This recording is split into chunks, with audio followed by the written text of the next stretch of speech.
Igama lami nguMakhosi Sibongo wakoChuma. Ngibuya koBulawayo. Ibhizinisi lami ngithunga impahla. Ngile brand iKasi Swag leza seKasi Brands. Ngama brand ayi2 ahlangene aqale ngo1999. Aqale esephepheni then mangifika la eSouth Africa 2005 then yikho engiqale khona ukuthi ngiproduce indwangu ngiyenze igarment ngikwazi ukuyigqoka nokuyidayisa.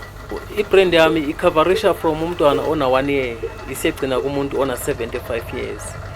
And ezaseKasi yona ibrand it means umuntu okhulele elokishini akwazi ukuthi athole impahla naye egqoke like ngoba abantu bathanda ukugqoka ama Nike ama Adidas ama brand abangawazi ukuthi abuyaphi. So mina ngiye nga create ibrand ezothandwa ngabantu esuka elokishini eKasi nginikeza abantu abahlala eKasi noma abahlala ekumasabhaba nabo bayakwazi ukuyigqoka ngoba besuka bethanda ukuthi yenziwa ngumuntu omnyama ofana nabo. Bekunzima ngoba mangikhumbula kahle ngiqala ukuthi ukurenta ioffice ngihirisha umchina ngirenta ioffice ngishare. It was 2002 bengisebenza efemini but ngapha at the same time ngirana le brand ngirenta umshina ngirenta le office.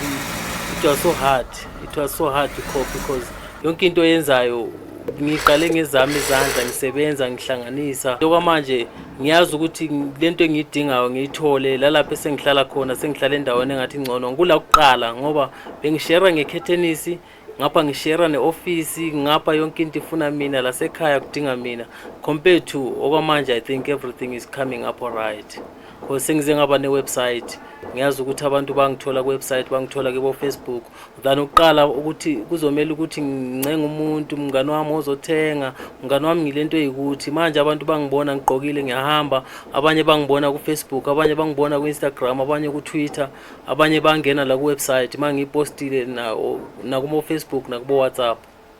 Mabe bheka kulezi ndaba sibona njani ukuthi lezi ngezakho zile logo zilani zilamagama.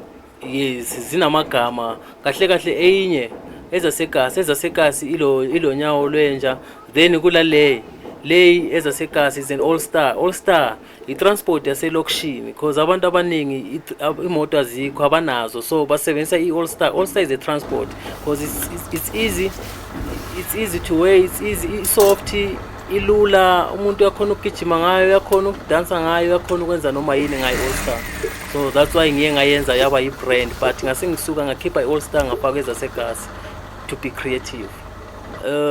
Ela kusasa lami isifiso sami lesingisokuthi la overseas abantu bakwazi ukuyigqoka njengoba nalapha eAfrica sikwazi ukugqoka Nike labo Adidas babuya overseas. Why can't ibona begqoke la le design ngomuntu omnyama?